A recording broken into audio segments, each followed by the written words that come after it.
He vivido casi 80 años. He pasado hambre. He sido pobre. He perdido a mi esposa. Y he criado a mis hijos solo durante décadas. Pero nunca hubo una noche que me despertara por una sola frase como aquella. Una frase dicha muy bajito, no dirigida a mí. Y aún así, escuché cada palabra con claridad. El hijo al que crié con toda una vida de espalda encorvada y manos llenas de callos, habló de mí como si yo fuera algo repugnante. Y desde ese instante lo entendí. Hay familias que no se rompen por discusiones, sino porque alguien empieza a desaparecer, mientras todavía sigue viviendo dentro de su propia casa. Esta historia comienza en una noche muy silenciosa. La noche en que escuché, por accidente, una frase que no estaba destinada a un padre. No sé por qué me desperté a esa hora. No fue por una pesadilla, ni por el dolor habitual en la espalda. Tal vez solo fue una intuición muy vaga. Esa sensación que hace que uno abra los ojos aunque no haya una razón clara. La casa estaba en silencio.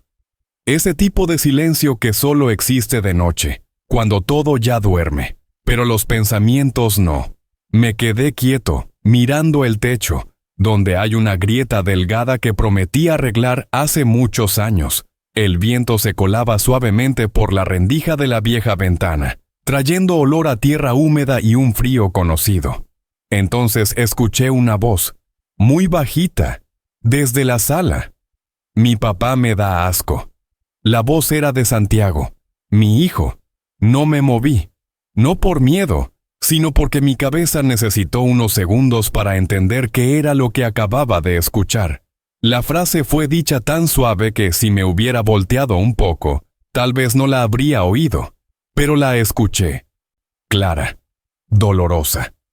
Después vino la voz de su esposa, baja y fría, como si arrojara otra capa de agua sobre lo que ya se había dicho.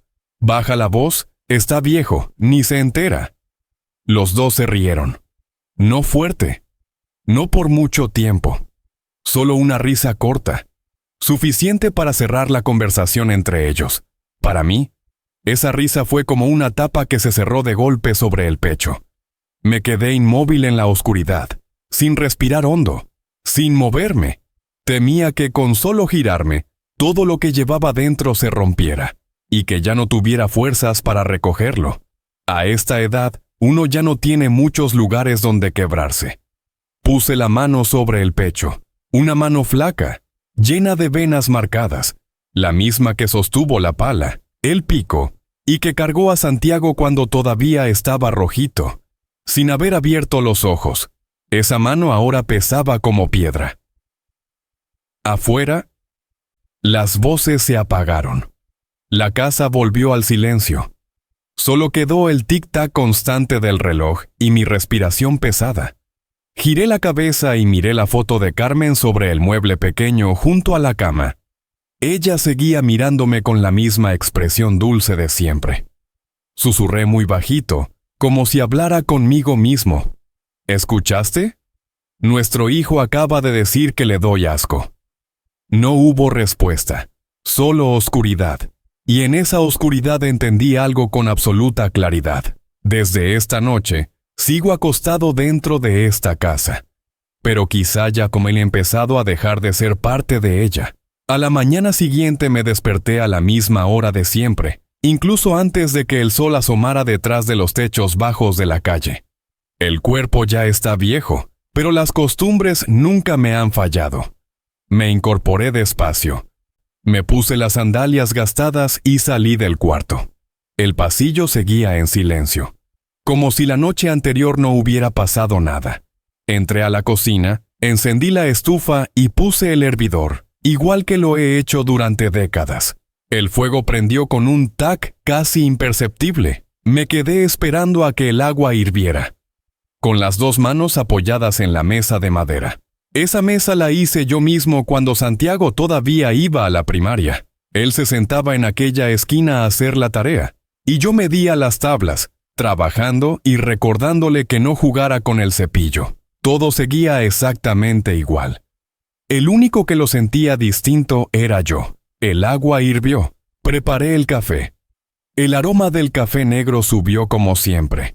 Intenso, familiar, un poco amargo. Abrí la ventana.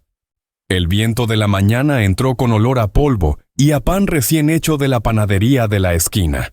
Una mañana completamente normal. Tan normal que, de no ser por lo ocurrido la noche anterior, habría pensado que la vida seguía su curso de siempre. Santiago salió de su cuarto, el cabello despeinado, los ojos clavados en el teléfono. «Buenos días, papá», dijo con voz plana, sin mirarme. «Ajá», respondí yo con el mismo tono. Le serví el café y puse la taza frente a él, como todos los días. La mano no me tembló, al menos no por fuera. Santiago tomó la taza, dio un sorbo y volvió a bajar la mirada a la pantalla. Ni un gracias. No por mala educación, sino por costumbre. Por estar acostumbrado a que todo estuviera ahí. Listo, sin pensar en quién lo preparaba. Me senté frente a él y bebí un trago de mi café. Ese día sabía más amargo que de costumbre. O tal vez era yo quien ya se había acostumbrado a otro tipo de amargura. Miré sus manos, dedos largos, limpios, sin una sola cortada. No se parecían a las mías, nunca se habían parecido. «¿Dormiste bien, papá?», preguntó sin levantar la vista. «Sí», respondí. «Dormí bien». Mentir no me dolió tanto como la verdad, me di cuenta en ese instante. Asintió con la cabeza como quien cumple con una cortesía necesaria, y se levantó para irse a trabajar. La puerta se cerró suavemente detrás de él, sin golpes, sin señales de conflicto. Todo era demasiado tranquilo. Me quedé solo en la cocina. El reloj de la pared volvió a sonar. Tic-tac, tic-tac. Tomé la taza y miré el café negro moviéndose dentro. Anoche todavía era un padre. Esa mañana seguía siendo un padre. Pero en algún lugar muy hondo, sabía que algo había cambiado. Saqué del cajón el cuaderno pequeño, el que siempre uso para anotar cosas sin importancia. No sé por qué lo abrí, tampoco escribí de inmediato. Solo apoyé la pluma, miré la hoja en blanco durante un buen rato y me dije a mí mismo, como intentando tranquilizarme. Tal vez lo dijo porque estaba cansado, tal vez escuché mal. Pero en esa cocina silenciosa nadie me respondió. Solo el olor del café enfriándose y una sensación vaga, pero muy real. Estaba sentado en mi lugar de siempre, y sin embargo, empezaba a sentir que ya no pertenecía a ese lugar. Nací en un pueblito pequeño, donde la tierra se resquebraja en la temporada de calor y se vuelve lodo hasta los tobillos cuando llegan las lluvias. Ahí no se aprende a soñar, se aprende a mantenerse en pie. Mi padre solía decirlo mientras se amarraba las sandalias de palma antes de salir al campo. «Hijo, la vida no te pregunta qué quieres, la vida solo pregunta cuánto puedes aguantar». Terminé la primaria y dejé la escuela. No por flojera, sino porque mi padre cayó enfermo. Una mañana ya no pudo levantarse. Mi madre empezó a lavar ropa para las familias ricas del pueblo, y yo seguía a los hombres al área de construcción. En ese entonces era muy flaco. Todos me llamaban el flaco. Empujaba carretillas de arena, mezclaba cemento. Aprendía a soportar el sol sin quejarme y el hambre sin decir palabra. En la obra no me enseñaron letras, pero me enseñaron algo más importante. Si un hombre no cumple su palabra y no mantiene las manos limpias, tarde o temprano se queda solo. Recuerdo los mediodías comiendo pan duro con sal, escuchando a los viejos obreros hablar de la vida. No filosofaban, solo contaban, pero todas las historias tenían algo en común. Un hombre puede ser pobre, pero no debe ser cobarde. Mi padre murió cuando yo acababa de cumplir 14 años. El día del entierro me quedé de pie entre la gente, con los puños apretados, y por primera vez entendí lo que era la soledad. Desde entonces supe que no había marcha atrás. Trabajé más, hablé menos, aprendí a guardar silencio cuando me regañaban injustamente, a agachar la cabeza ante la vida, pero no ante mí mismo. Había noches en las que, después de una jornada larga, me acostaba en una cama de madera tambaleante y miraba el techo lleno de agujeros. Me decía que si algún día tenía hijos, no los dejaría crecer así. No prometí hacerlos ricos, solo prometí darles un techo y una espalda en la cual apoyarse. No sé cuántos años cargué con esa promesa. Solo sé que al mirar atrás, toda mi vida parece estar construida con días como esos. Trabajar, resistir y creer que si uno vive con decencia, la vida no será tan cruel con los hijos.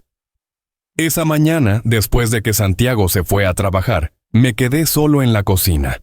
La luz del sol caía sobre el piso, donde todavía se marcaban las huellas del cemento viejo desde el día en que construí la casa. Entonces entendí algo. Despacio, con dolor. Aprendí a ser persona desde niño, siendo pobre, pero quizá, durante todos mis años como padre, olvidé enseñar eso mismo a mi hijo. Abrí de nuevo el cuaderno pequeño. Esta vez escribí. La letra no era bonita, pero sí clara. Se pueden aprender muchas cosas para tener éxito, pero si se olvida aprender a ser persona, todo lo demás no es más que una cáscara. Cerré el cuaderno. Afuera, la ciudad empezaba a volverse más ruidosa. Y dentro de mí, un recuerdo antiguo acababa de despertar, como recordándome que todo lo que estaba por venir había comenzado hacía mucho tiempo, desde el día en que yo era un muchacho flaco que aprendía a mantenerse erguido en una vida que nunca fue fácil. Conocí a Carmen en una mañana cualquiera, en el mercado del pueblo. Estaba detrás de un pequeño puesto de flores, las manos ágiles, armando ramos de margaritas blancas. Compré flores no porque las necesitara, sino porque quería volver a ver su sonrisa una vez más. Carmen tenía unos ojos negros, tristes pero bondadosos, de esos que le hacen a uno creer que, por dura que sea la vida, todavía hay espacio para la decencia. Nos casamos de manera sencilla, sin gran fiesta, sin vestidos lujosos, solo algunos familiares, una comida humilde y bendiciones sinceras. Los primeros años fueron pobres, pero tranquilos.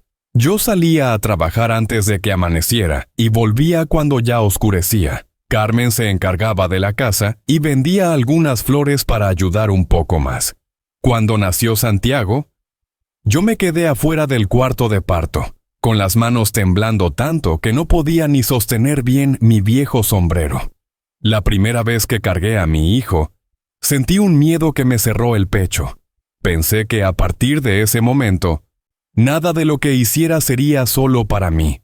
Luego nació Mónica, y la casa pequeña se llenó de llanto y de risas. Carmen solía sentarse junto a la ventana, con el bebé en brazos, mirándome mientras yo reparaba alguna silla de madera.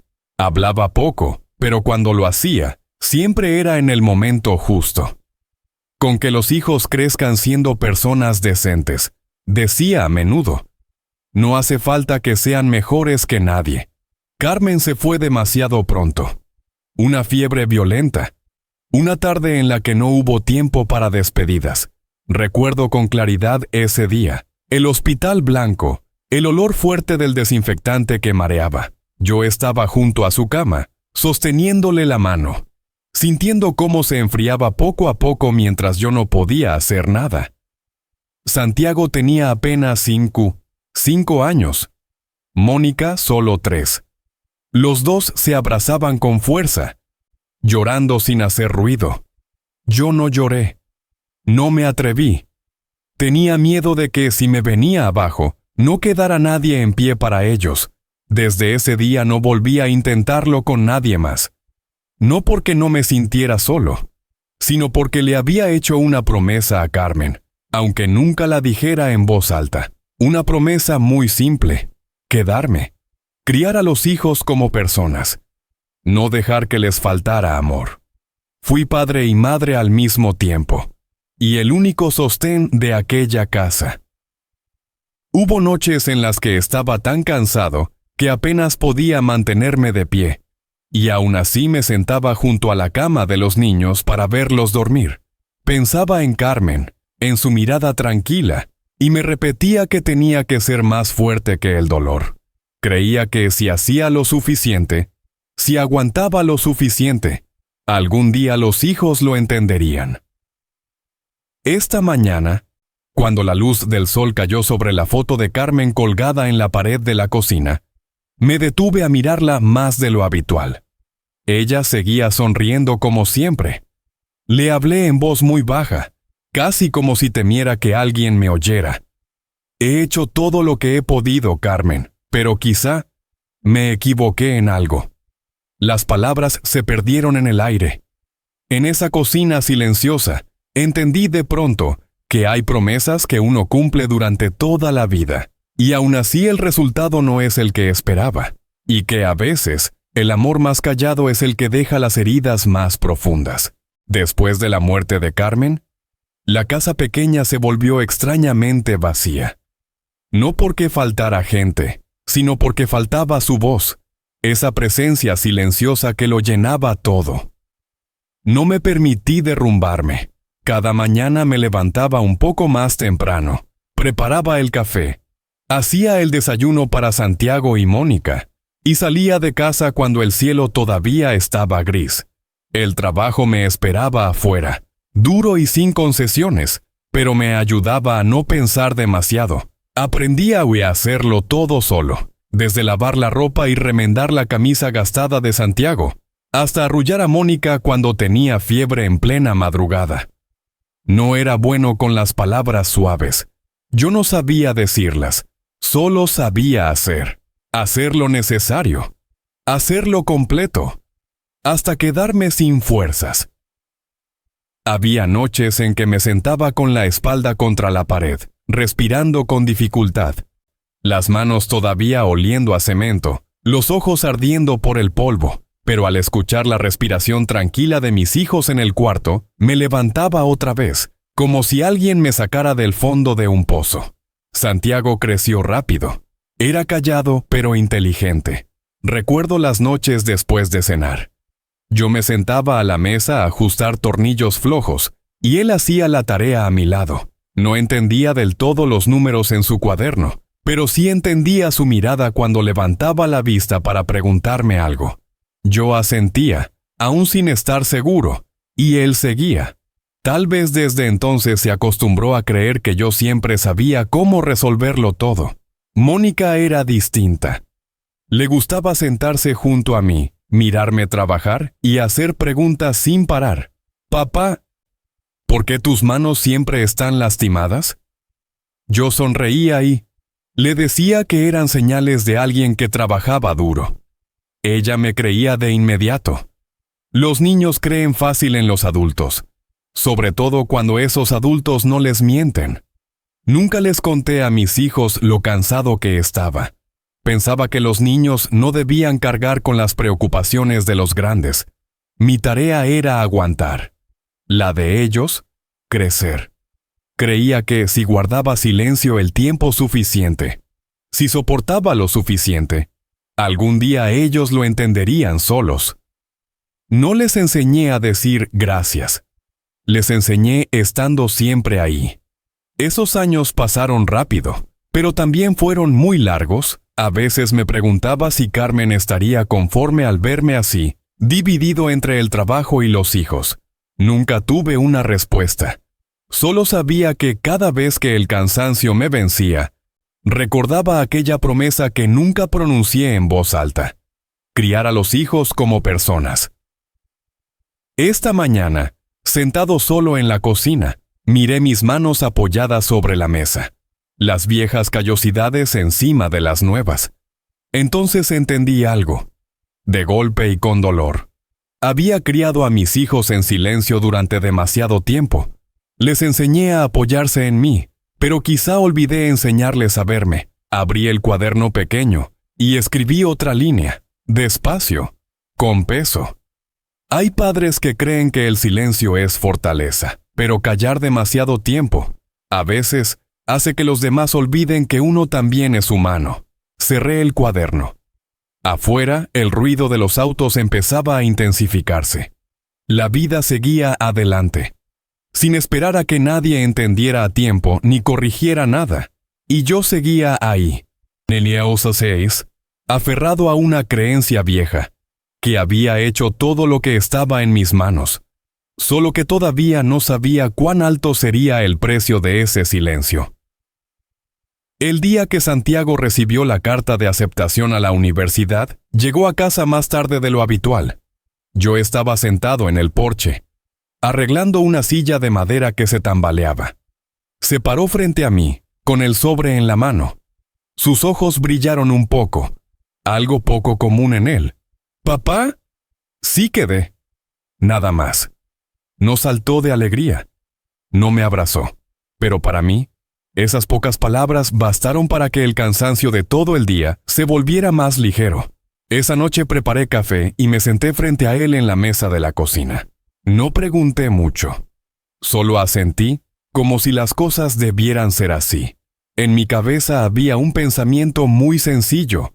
Por fin, los años de espalda encorvada y manos llenas de callos tenían sentido. No lo dije en voz alta, pero por dentro me sentía tan orgulloso que el pecho se me inflaba. El dinero para los estudios fue el primer problema. Lo supe desde el principio. Busqué entre los papeles viejos y miré el pequeño terreno en las afueras que había comprado hacía años, pensando guardarlo para la vejez. No lo consulté con nadie. Lo vendí en silencio, como siempre hacía con las decisiones importantes. El día de la firma, la mano no me tembló. Pensé que el dinero se puede volver a ganar, pero el futuro de un hijo no espera. Santiago se fue a la ciudad a estudiar. El día que partió, lo acompañé a la terminal de autobuses y le di una bolsa pequeña con algunas cosas y un poco de dinero. Me abrazó rápido, como cumpliendo un gesto necesario. «Voy a esforzarme», dijo. Yo asentí. Le creí tanto que no guardé ni una sola duda para mí. En los años siguientes trabajé más. Cada vez que había un encargo extra, lo aceptaba. Cada vez que me cansaba, me decía que solo un poco más. Le enviaba dinero con regularidad, sin muchas palabras. Santiago llamaba de vez en cuando. Me contaba de la escuela, de la ciudad. Yo escuchaba sin preguntar demasiado. Pensaba que así crecería más tranquilo. El día de su graduación me quedé de pie al final de las filas. La camisa empapada de sudor. La espalda de la ropa gastada. Pero no me importó. Cuando vi a Santiago subir al escenario con la toga puesta, sentí que los ojos se me humedecían. No lloré. Solo me enderecé un poco más, como si una parte de mi propia vida también estuviera siendo llamada. Esa noche, ya en casa, preparé café y me senté solo. Pensé en Carmen. Le hablé en voz baja como dando una noticia. ¿Ves? Lo logramos. En ese momento creí que todos los sacrificios habían valido la pena. Creí que cuando los hijos triunfan, el padre puede dar un paso atrás con tranquilidad. Abrí el cuaderno pequeño y escribí una línea corta. El orgullo de un padre pobre es ver a su hijo llegar más lejos que él. Cerré el cuaderno con el corazón ligero. No sabía entonces que ese orgullo ingenuo estaba ocultando algo importante. Le había enseñado a mi hijo a avanzar, pero nunca le enseñé a mirar hacia atrás. Construí esta casa con mis propias manos, no en un año, ni en 2. Cada vez que me sobraba un poco de dinero, compraba algunos bultos más de cemento, unas varillas de hierro. Lo hice poco a poco, como quien remienda la vida después de las pérdidas. De día trabajaba en obras ajenas, por la tarde regresaba a excavar los cimientos de lo mío. Al caer la noche, cuando todo el barrio ya había apagado las luces, yo seguía ahí, mezclando el mortero bajo una bombilla amarilla y débil. Santiago era pequeño entonces. Se sentaba en el escalón, me miraba trabajar, con las piernas colgando. «Papá, ¿qué estás construyendo?», preguntaba. «Una casa», respondía yo. «¿Una casa para quién?». «Para nosotros. Sonreía y me creía al instante. Los niños siempre creen en cosas así de simples. Yo también creía que con un techo firme, todo lo demás estaría bien. Cada pared tiene su propia historia. Esta la levanté a prisa antes de la temporada de lluvias. Aquella la corregí después de haber medido mal. Hubo ladrillos que coloqué con las manos temblando del cansancio. Días en los que tuve que detenerme, sentarme a recuperar el aliento, la camisa empapada de sudor, pero nunca lo dejé. Pensaba que esa casa no era solo un lugar para vivir, sino la prueba de que su padre no se había rendido ante la vida. Cuando la casa quedó terminada, no hubo fiesta. Solo preparé café y me senté en el porche, mirando las paredes que aún olían a cal fresca. Carmen todavía vivía entonces. Puso su mano sobre mi hombro y dijo en voz muy baja: «Ya está. Ya tenemos casa». Asentí. Por primera vez en muchos años, sentí que podía respirar con calma. El tiempo pasó. Carmen murió. Los hijos crecieron. Santiago terminó sus estudios, empezó a trabajar y trajo a su esposa a vivir con nosotros. La casa seguía siendo la misma. Las paredes seguían en pie. La puerta se abría cada mañana, pero la manera de mirarla había cambiado. Para mí, cada grieta era un recuerdo. Para Santiago, no era más que una casa vieja. Lo escuché llamarla Palacio Viejo cuando hablaba con sus amigos. Se rió. Yo estaba en la cocina y fingí no escuchar. No porque no entendiera, sino porque todavía no estaba listo para aceptarlo. Para mí, esto no era un palacio ni era viejo. Era mi vida, convertida en ladrillos, poco a poco. Por las noches suelo caminar por el pasillo y pasar la mano por las paredes. Hay lugares donde recuerdo con claridad haber estado de pie, con la llana en la mano, pensando en el futuro de mis hijos. No culpo a Santiago por no ver esas cosas. Uno solo reconoce el valor de lo que no tuvo que construir con sus propias manos. Esta noche me senté en el porche, preparé café como siempre. El viento soplaba suave, trayendo el olor de la tierra húmeda. Miré la casa en la oscuridad, silenciosa, firme. Entonces entendí algo, muy despacio.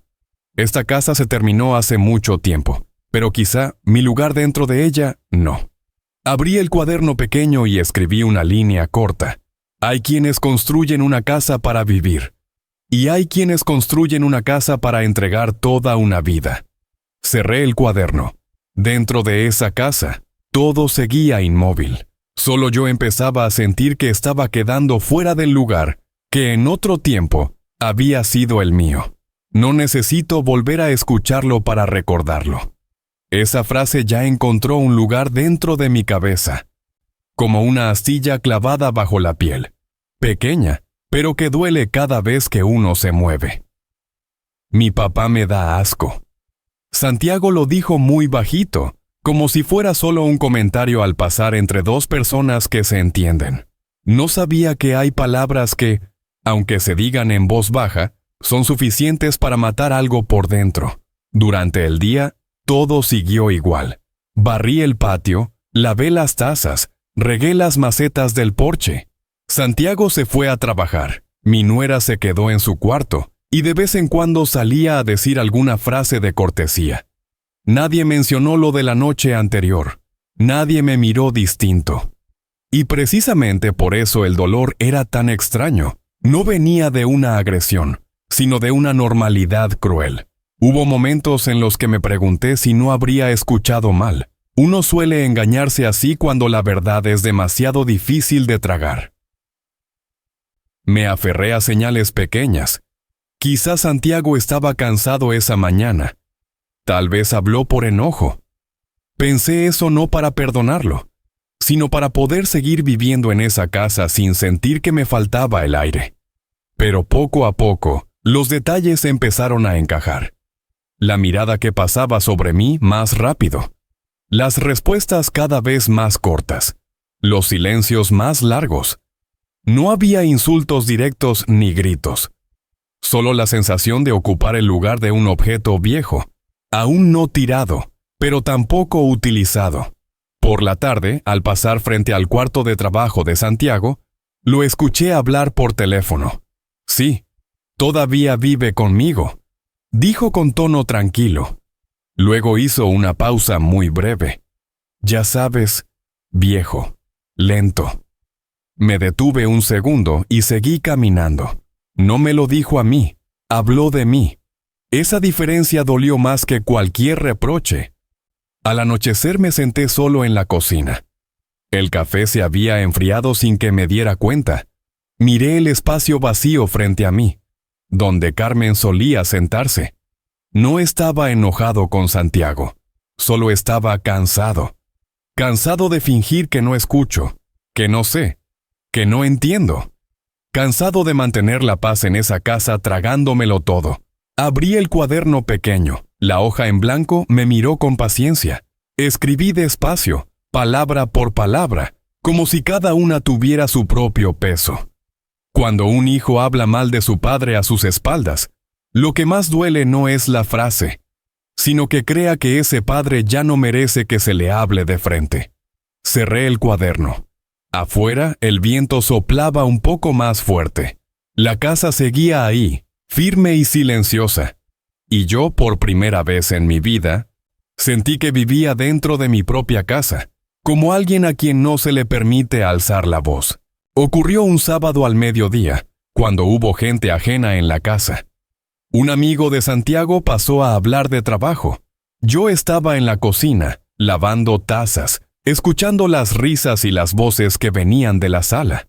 Nada fuera de lo común. Pensé pasar en silencio por el porche para dejarles espacio, como he hecho siempre. «Papá, quédate ahí descansando», dijo Santiago con un tono suave, lo suficientemente alto para que yo lo oyera. «Yo me encargo de atender». Asentí con la cabeza. Educado. Razonable. Estoy acostumbrado a ceder el lugar. Pero cuando apenas empezaba a caminar despacio hacia la mesa del comedor, lo escuché continuar, aún hablándole a su amigo, como si yo ya no estuviera ahí. Ya sabes, el viejo ahora se le olvidan las cosas. Todo lo hace lento. Tenemos que estar pendientes todo el tiempo. Nadie se rió. Nadie lo contradijo. El amigo asintió, como si fuera una información normal. Me quedé quieto un segundo. No porque estuviera en shock, sino porque trataba de entender dónde debía colocarme. Si me quedaba, sobraba. Si me iba, se notaba. Al final me senté en la silla junto a la cocina, dándoles la espalda. Santiago siguió hablando. Su voz seguía calmada, incluso con un matiz de preocupación. No es que no lo queramos, pero ya está grande. Es normal.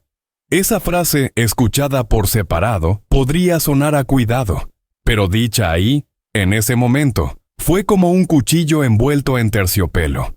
No corta de inmediato, pero se hunde muy hondo. Bajé la mirada a mis manos. Descansaban sobre mis piernas, inmóviles. Recordé las veces que cargué a Santiago cuando ni siquiera podía ponerse de pie solo. Entonces yo también tenía que estar pendiente todo el tiempo. Pero nunca lo dije delante de otros, y mucho menos como justificación de una molestia. El almuerzo pasó envuelto en mi silencio. Me levanté a recoger los platos como de costumbre. Nadie me lo pidió. Nadie me lo impidió. Todo fluyó con una normalidad que daba miedo. Cuando el amigo se fue, Santiago volteó hacia mí, con el tono de siempre. ¿Estás cansado, papá? Negué con la cabeza. No. Decir la verdad en ese momento no habría servido de nada. Eso lo tenía muy claro. Por la tarde me senté en el porche, mirando las macetas con hojas secas. El viento traía olor a polvo. Pensé en lo que había dicho al mediodía. No porque fuera violento, sino porque había sido público. La noche en que escuché a escondidas, me humillaron a mis espaldas. Ahora me habían reducido delante de otros, con una cortesía tan perfecta que no dejaba espacio para responder. Al caer la noche preparé café y me senté solo. El café estaba más amargo de lo normal. Abrí el cuaderno pequeño y escribí otra línea. La letra un poco temblorosa, pero firme. Hay palabras que duelen no por maldad, sino porque convierten a una persona en una carga frente a los demás. Cerré el cuaderno. En la casa, el sonido del televisor llenaba el ambiente. Santiago se reía en la sala. Yo me quedé ahí, escuchando, y por primera vez entendí con claridad lo que se siente ser empequeñecido, no a gritos, sino mediante una cortesía impecable. Esa noche no pude dormir. No por las palabras que escuché al mediodía, sino por el silencio que vino después. La casa se hundió en la quietud muy temprano. Santiago cerró la puerta de su cuarto. El televisor se apagó. La luz del pasillo se fue apagando poco a poco. Yo estaba acostado, con los ojos abiertos, mirando el techo de siempre, donde hay una pequeña grieta que aún no he ni reparado. Esa grieta parecía un recordatorio. Hay cosas que no se rompen por un golpe fuerte, sino por haber sido ignoradas durante demasiado tiempo. Me levanté, me puse la chamarra y fui a la cocina. Preparar café a esa hora es una mala costumbre, lo sé, pero hay noches en las que uno necesita el amargor para no pensar demasiado. Abrí la ventana. El viento entró trayendo olor a tierra húmeda y el sonido lejano de los autos. La ciudad seguía despierta. Yo, en cambio, estaba frente a una pregunta que nunca antes me había atrevido a hacerme. Repasé cada vez que ayudé a Santiago. Cuando perdió el trabajo, vendí un pequeño terreno para pagar sus deudas. Cuando quiso iniciar un negocio, le di la camioneta vieja, diciendo que ya no la necesitaba. Cuando dijo que no alcanzaba a preparar unos documentos, me quedé despierto toda la noche escribiéndolos por él. En esos momentos me sentía necesario. Me sentía padre. No pensé que cada vez que hacía eso, le estaba enseñando otra cosa, que yo siempre estaría ahí para cargar con lo que le tocaba a él. Recordé las veces que Mónica me decía en voz baja, «Papá, Santiago ya es grande». Yo solo sonreía. Le acariciaba la cabeza y le decía que su hermano necesitaba un poco más de tiempo. Me sentía orgulloso de ser generoso. Creía que el sacrificio era la única manera de mantener a la familia unida. Pero esa noche, sentado solo con una taza de café ya frío, me pregunté por primera vez, ¿no habrá sido mi propio silencio y mi aguante lo que me convirtió en algo que se da por hecho? No estaba enojado con Santiago. Estaba más molesto conmigo mismo. Molesto por no haber puesto límites. Por haber confundido el amor con la sustitución. Estuve ahí cada vez que tropezó, pero nunca lo dejé levantarse solo. Tal vez por eso ahora, cuando me mira, solo ve a un viejo lento, y ya no al hombre que cargó con toda su juventud. Abrí el cuaderno pequeño y lo puse sobre la mesa. Mi mano se quedó quieta un buen rato sobre la hoja en blanco. Luego escribí despacio, como hablándome a mí mismo. Hay sacrificios que no despiertan gratitud, solo hacen que los demás olviden sobre los hombros de quien están parados. Cerré el cuaderno. El café estaba completamente frío. Miré hacia afuera, donde la luz del alumbrado caía sobre el piso del porche. En esa claridad entendí algo que siempre había evitado. Si seguía callando de esa manera, no solo perdería la voz, sino también mi lugar dentro de mi propia vida. Esa noche regresé al cuarto y me acosté. Esta vez cerré los ojos, no para dormir, sino para aceptar una verdad que se estaba formando, lenta pero firme. El amor, cuando no tiene límites, tarde o temprano se convierte en una deuda que solo paga quien da. Ocurrió una tarde que parecía completamente normal. Yo estaba sentado en el porche, arreglando la cerradura que rechinaba cada vez que se abría. Santiago salió de la casa con un fajo de papeles en la mano. Se paró frente a mí, sin prisa, sin tensión. Su voz era baja y pausada, como si estuviera diciendo algo que ya había pensado muy bien. «¿Papá?», empezó. «Creo que... a partir de ahora ya no deberías firmar ningún documento». Levanté la vista para mirarlo. La luz del atardecer caía de lado sobre su hombro, haciendo que su rostro se viera más extraño de lo habitual. ¿Y eso por qué? Pregunté con la voz tranquila. Santiago respiró hondo. Ya estás grande. Solo me preocupa que ya no estés tan lúcido como antes. Si firmas algo mal, luego vienen los problemas. No hubo gritos, no hubo brusquedad. Solo una frase envuelta en el disfraz de la preocupación. Pero yo escuché cada palabra con total claridad. Ya no era desprecio a mis espaldas. Ya no era rebajarme delante de otros. Por primera vez, de frente, me estaba diciendo que yo ya no era capaz de decidir por mí mismo. Miré los papeles que tenía en la mano, documentos del banco, del seguro, de la casa. Cosas ligadas a mi vida, a la casa que construí, a cada año de trabajo sin descanso. Entonces lo entendí. Para Santiago, yo ya no era su padre. Yo era un riesgo que había que controlar. Creo que es lo mejor para ti, añadió, como dando por terminada la conversación. Lo hago porque me preocupo por ti. No respondí de inmediato. Bajé la mirada y apreté el último tornillo de la cerradura. La mano no me tembló. La mente estaba clara. Nunca me había sentido tan lúcido. No porque fuera más inteligente, sino porque todas las ilusiones acababan de caerse. En ese instante recordé todo. La noche en que escuché a escondidas, el almuerzo con visitas, las frases dichas a mis espaldas, las miradas que pasaban por encima de mí, todo encajó, ordenado y frío. Ya no busqué excusas para mi hijo. Ya no me pregunté si había escuchado mal o entendido mal. La verdad estaba frente a mí, directa. Levanté la vista y miré a Santiago. Ya entendí, dije. Pareció aliviado. Tal vez pensó que yo había aceptado. Se dio la vuelta y regresó a la casa, dejándome solo en el porche. El viento soplaba, trayendo olor a polvo y a metal caliente. Me quedé ahí mucho tiempo, sin moverme. Por primera vez en mi vida no sentí dolor. Sentí vacío, un vacío silencioso, donde ya no había lugar para la esperanza ni para el autoengaño. Entendí algo con absoluta claridad, sin necesidad de escribirlo. Si me quedaba, poco a poco me convertiría en una sombra, sin voz, sin derecho a decidir, sin ser una persona completa. Esa noche abrí el cuaderno pequeño. No escribí mucho, solo una línea, suficiente para dejar grabado lo que acababa de comprender. Cuando un hijo empieza a decidir todo por su padre, eso ya no es amor, es borrarlo.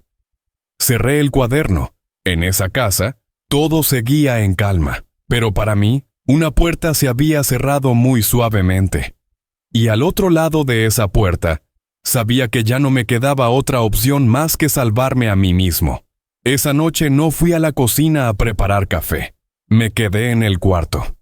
Apagué la luz y dejé que la oscuridad llenara cada rincón. Hay momentos en los que, para ver con claridad, uno tiene que apagar todas las luces de afuera. Escuché los pasos de Santiago yendo y viniendo por el pasillo. Escuché cómo cerraba la puerta de su cuarto. Incluso escuché la respiración de la casa, acostumbrada a mi ritmo durante tantas décadas. Todo era normal. El único que ya no era el mismo, era yo. No sentí enojo, tampoco tristeza. La sensación llegó despacio, pero nítida. Una lucidez fría. Entendí que cualquier explicación en ese momento estaba de más. Si discutía, me convertiría en un viejo terco. Si lloraba, confirmaría justo lo que él había insinuado, que ya no controlaba nada. Quedarme para demostrar que aún estaba lúcido era una batalla en la que no necesitaba pelear. Miré alrededor del cuarto. El ropero viejo, la silla de madera, la foto de Carmen acomodada con cuidado sobre el estante. Me levanté y tomé la foto entre las manos. La luz de la luna entraba de lado por la ventana, suavizando su rostro. Hablé muy bajito, como hablándome a mí mismo. Ya entendí. No entendía a Santiago. Entendí el límite final de quedarme. Me senté a la mesa y abrí el cuaderno pequeño. Esta vez no busqué palabras bonitas, solo escribí lo necesario. Si me quedo un día más, perderé otra parte de mí. Si me voy ahora, todavía conservo mi dignidad. No releí lo escrito. Cerré el cuaderno y lo guardé en el cajón. Esa decisión no necesitaba pulirse con emociones. Llevaba mucho tiempo madurando. Desde la noche en que escuché a escondidas, desde el almuerzo disfrazado de cortesía, desde la frase que me quitó el derecho a decidir. Solo que hasta hoy había tomado forma. A la mañana siguiente me levanté temprano. No antes de lo habitual, a la hora de siempre. Abrí la ventana para que entrara el aire. Preparé café solo para mí, una sola taza. No desperté a nadie, no dejé señales. La gente suele pensar que irse requiere despedidas. Para mí, irme era una tarea necesaria, no una escena que otros debieran presenciar. Empecé a acomodar las cosas en mi cabeza. No las pertenencias, sabía que llevaría muy poco, sino las cosas más difíciles, el miedo, la costumbre, la duda. Fui soltando cada una, como colocando el último ladrillo de un muro invisible. Un muro que me separaba de seguir desapareciendo. Cuando el sol estuvo alto, la casa se veía más clara. Me quedé un momento en el porche, mirando la cerradura que había arreglado el día anterior. Abría sin problema. Sonreí apenas. No de alegría, de claridad. Hay decisiones que no hacen feliz a nadie de inmediato, pero enderezan la espalda. Volví a entrar, tomé el cuaderno y lo guardé en el bolsillo del saco. Nada más. Sin reproches, sin súplicas. Me había quedado el tiempo suficiente. Ahora iba a irme. No para huir, sino para conservar la última parte de mí que seguía siendo persona. Salí de casa esa mañana como si solo fuera a comprar pan. Chamarra ligera, gorra vieja, pasos lentos pero firmes. Nadie me preguntó a dónde iba. Tampoco nadie se dio cuenta. Eso hizo que todo fuera más fácil de lo que había imaginado. Caminé unas cuantas cuadras hasta la ferretería vieja, donde durante décadas compré cemento y varillas.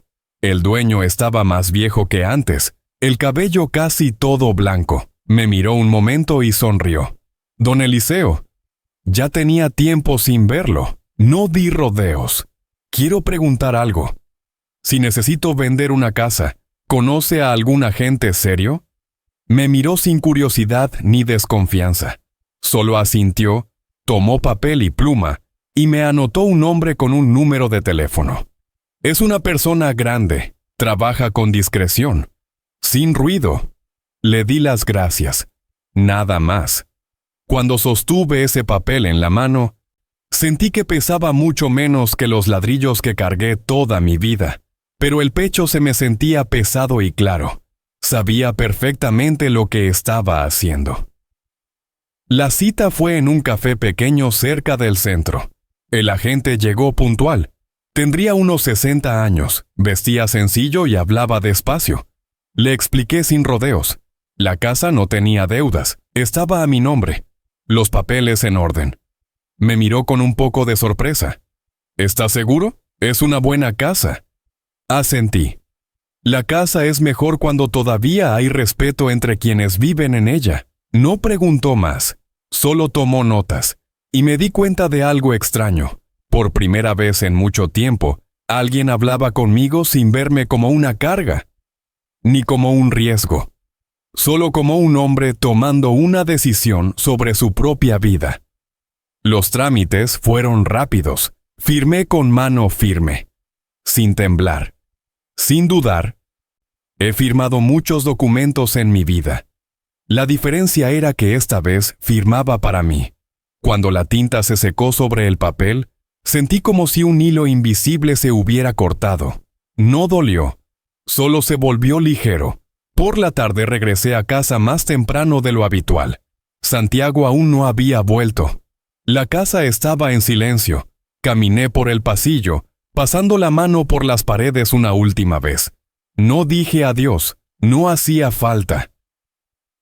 Ese adiós lo había dicho hace mucho tiempo, solo que entonces nadie lo escuchó. Por la noche me senté a la mesa y abrí el cuaderno pequeño. Escribí con letra clara, palabra por palabra. Una casa se puede vender, pero la dignidad, si no se cuida a tiempo, se pierde y nadie la devuelve. Cerré el cuaderno y lo guardé en el bolsillo. Afuera, el viento pasaba por el porche. La casa seguía ahí, como siempre. Pero desde ese instante, ya no era el lugar al que yo pertenecía. No la vendí por venganza. La vendí para terminar un papel que ya no quería seguir actuando. El de un padre borrado dentro de su propia casa. Escribí la carta esa noche, cuando la casa ya estaba completamente en silencio. Santiago aún no regresaba.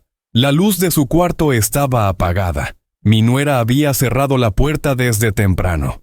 Yo estaba solo en la mesa de la cocina, el lugar que había sido testigo de casi todos los momentos importantes de mi vida. Comidas apresuradas, tazas de café frío, espera sin nombre. Saqué del cajón una hoja de papel amarillento, de esas viejas que siempre he usado para anotar cosas. Tomé la pluma, pero no escribí de inmediato. Hay cosas que, si se escriben con prisa, se convierten en reproche. Yo no quería que esa carta cargara ningún rastro de enojo. Ya había estado enojado suficiente tiempo. Ahora solo quería ser claro. Pensé mucho en cómo empezar. No con hijo, tampoco con Santiago. Al final escribí directo, sin saludo, sin rodeos. Escribí como he vivido. Pocas palabras. Lo necesario.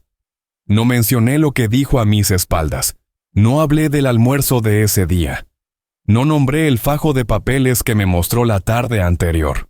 Sabía que si lo hacía, la carta se volvería una acusación. Yo no necesitaba ganar nada, solo necesitaba irme sin cargar rencor. Escribí que había vivido lo suficiente para entender algo. El amor no puede existir si solo camina en una dirección, que no lo culpaba por haber cambiado, porque todos cambian al crecer. Pero que no podía seguir viviendo en una casa donde ya no se me veía como una persona con derecho a decidir. Escribí que me iba no por odio, sino por respeto a mí mismo, que, si me quedaba, poco a poco me convertiría en aquello que él mismo temía. Un viejo confundido, débil, alguien a quien hay que administrar. No quería que esa fuera la última imagen que mi hijo tuviera de mí. Hubo un momento en que me detuve por mucho tiempo. Pensé en escribir sobre Carmen. Pensé en mencionar a su madre.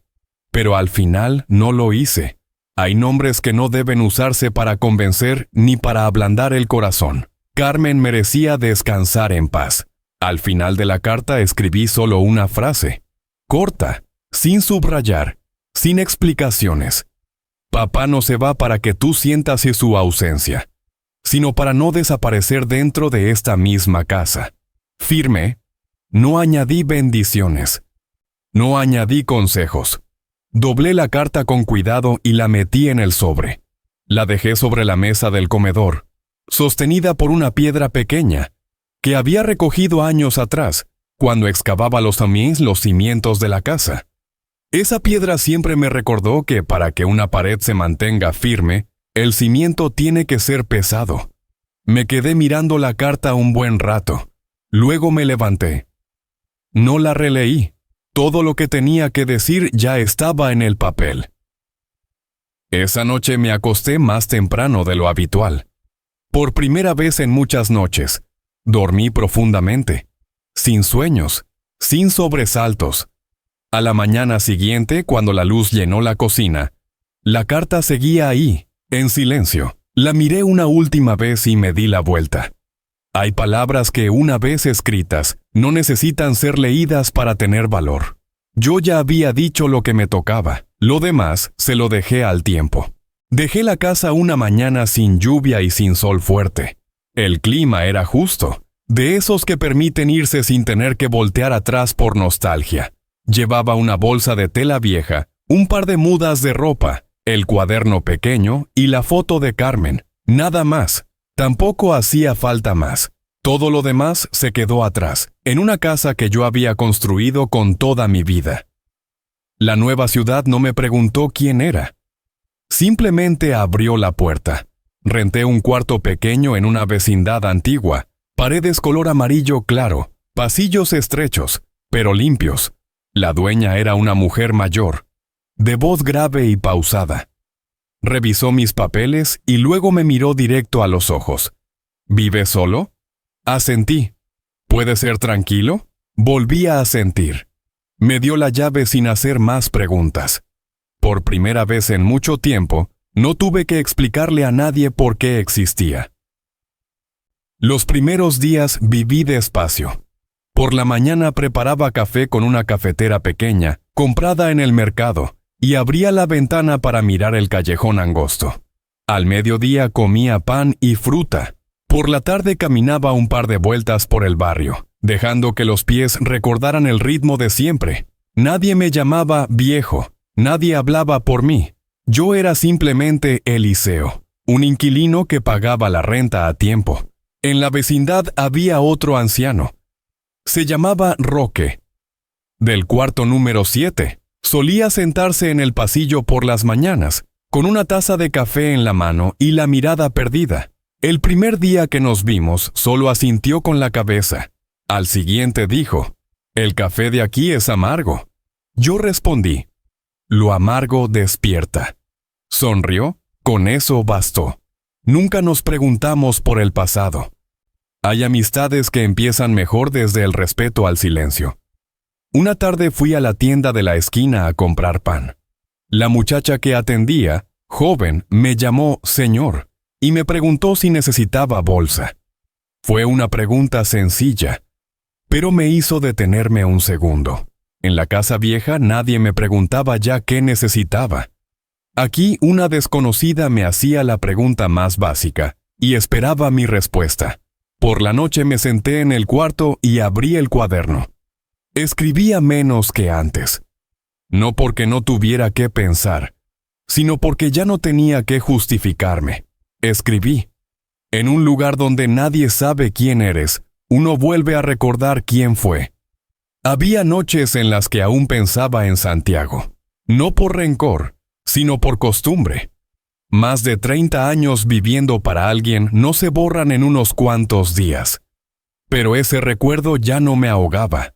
Llegaba, se quedaba un rato y se iba. Yo no lo seguía. Una mañana Roque tocó a mi puerta. «Café», dijo. Nos sentamos afuera, cada uno con su taza. El viento soplaba suave, trayendo el olor del pan recién horneado de la panadería de la esquina. Roque me miró y habló despacio. «Los hijos, hay algunos que regresan, y otros que no. No los culpes, solo no te olvides de ti». No respondí, lo entendí. Esa tarde caminé de regreso, mirando mi sombra alargarse sobre la banqueta. Mi espalda seguía recta. Mis pasos no eran rápidos, pero sí firmes. Entonces comprendí algo muy sencillo. En este lugar no tenía que demostrar que aún estaba lúcido, que era útil, que valía la pena. Solo tenía que vivir. Y vivir como una persona era suficiente. Sabía que esto no podía terminar en silencio para siempre. La vida no funciona así. Lo que se reprime tarde o temprano, encuentra la forma de salir, casi siempre de la manera más ruidosa. Aquella mañana, mientras estaba sentado con Roque en el porche, el teléfono en el bolsillo vibró. Miré la pantalla. Un número conocido. Santiago. No contesté. No por enojo, sino porque no estaba listo para decir nada que pudiera arrastrarme de vuelta al papel de siempre. El teléfono volvió a vibrar una vez más y otra. Lo dejé sobre la mesa, boca abajo. Roque me miró pero no preguntó. Entendía. Hay llamadas para las que basta ver el nombre para saber qué hacer. Esa tarde llegó un mensaje. Corto, urgente, sin puntos ni comas. ¿Dónde estás, papá? La casa ya no está a tu nombre. ¿Qué hiciste? Lo leí y dejé el teléfono a un lado. No respondí. No expliqué nada. Cualquier explicación en ese momento solo habría sido intentar atar un lazo que ya estaba roto. En los días siguientes, las llamadas se multiplicaron. El tono de la voz de Santiago en los mensajes de audio fue cambiando. De molesto pasó a alarmado. «Papá, no puedo firmar el préstamo. Preguntan por ti». Luego vino la súplica. «Papá, contesta.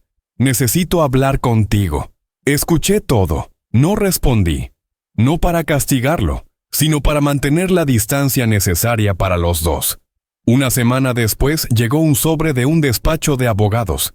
Mi nombre estaba claro en la esquina superior izquierda. Lo abrí y leí despacio. Santiago estaba solicitando que se revisara la venta de la casa, alegando que yo ya no estaba en pleno uso de mis facultades al momento de firmar. Doblé el papel.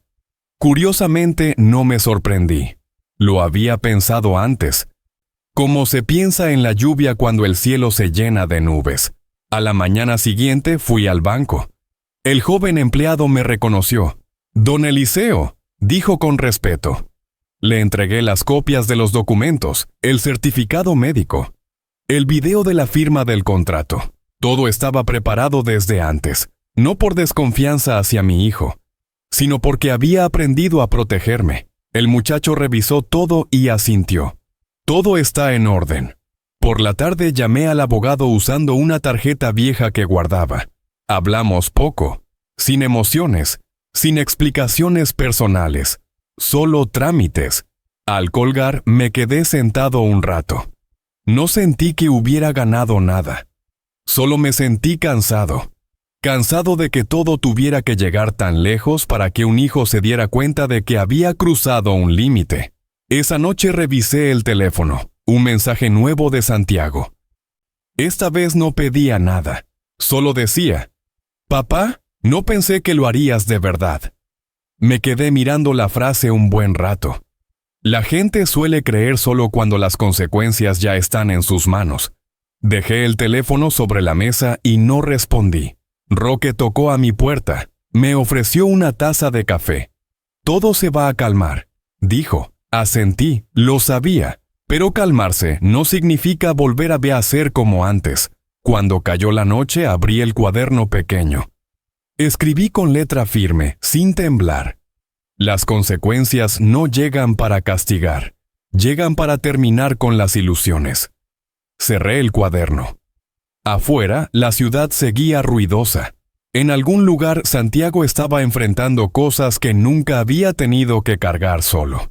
Yo no estaba contento, tampoco triste. Solo sabía una cosa. Por primera vez, no había corrido a cargar con lo que no me tocaba. Y en ese silencio me sentí más firme que nunca antes. Recibí la llamada de Mónica una tarde tranquila, mientras regaba unas macetas pequeñas frente al cuarto que rentaba. Su nombre apareció en la pantalla y me quedé inmóvil un momento. Hacía mucho que no me llamaba ella primero. Me limpié las manos en el pantalón y contesté: «¿Papá?». La voz de Mónica al otro lado temblaba un poco, como si estuviera haciendo un esfuerzo por mantenerse firme. «¿Estás bien, papá?». «Bien», respondí, una sola palabra. Pero era verdad. Hubo un silencio entre nosotros. Luego Mónica habló rápido, como si temiera que si se detenía, ya no pudiera decirlo. «Te he buscado por todos lados. Nadie me dijo a dónde te fuiste». «Santiago». No dijo nada, solo que estabas cansado, que necesitabas descansar. No la corregí, tampoco lo defendí. Dejé que la verdad se quedara donde estaba, sin empujarla hacia ningún lado. «Ya me encontraste», dije. «Eso es suficiente». 2 días después, Mónica vino. Bajó de un taxi viejo, más delgada que antes, con una mirada más adulta.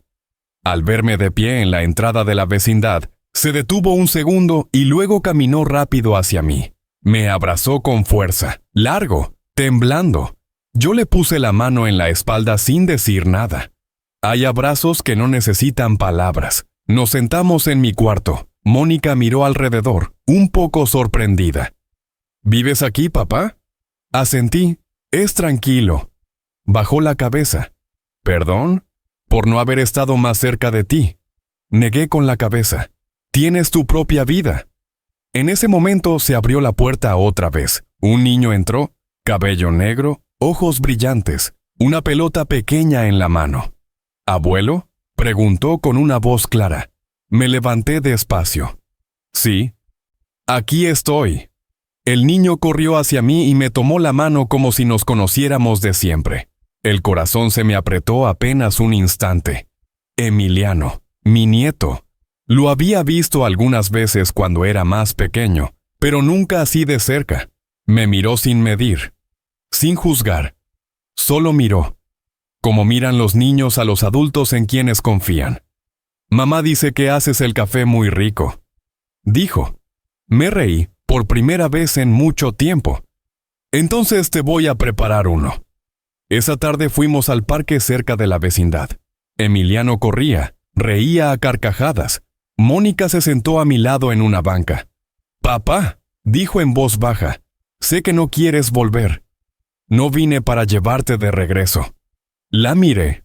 Lo sé. Soltó el aire, aliviada. Cuando Emiliano regresó con la frente sudada, me extendió la pelota. ¿Me la cuidas, abuelo? La tomé y asentí. En ese instante entendí algo que nunca me había atrevido a pensar. La vida no devuelve lo que se pierde, pero a veces compensa de otra manera. Esa noche, después de que Mónica y Emiliano se fueron, abrí el cuaderno pequeño. Escribí despacio, con calidez. Hay hijos que no regresan, pero también hay hijos que se quedan de otra forma. Y el amor, cuando toma un camino largo, a veces llega justo al lugar donde hace falta. Cerré el cuaderno. Afuera, el viento soplaba suave. Ya no me sentía alguien abandonado. Era un padre que había perdido a un hijo de sus brazos, pero que aún tenía espacio en el corazón para recibir la luz que quedaba. Han pasado 2 años desde el día en que dejé la casa vieja. El tiempo no va más rápido, solo camina con más ligereza. Sigo despertando temprano cada mañana, preparo café y abro la ventana. Pero ahora ya no hago esas cosas para tranquilizar a nadie. Las hago porque ese es mi ritmo, y eso es suficiente. El cuarto pequeño que renté entonces se ha convertido en mi hogar. No porque sea más grande, sino porque acomodé cada cosa con mis propias manos. La mesa baja de madera, la silla junto a la ventana, algunas macetas en el porche. Yo mismo pinté las paredes. Despacio, con cuidado. Cada brocha fue una manera de decirme que todavía soy capaz de construir algo, aunque sea sencillo. Mónica y Emiliano me visitan con frecuencia, sin avisar, sin obligación. Emiliano ha crecido, habla más, hace preguntas ingenuas. Abuelo, ¿por qué no vives con mi papá? Lo miro, le acaricio la cabeza.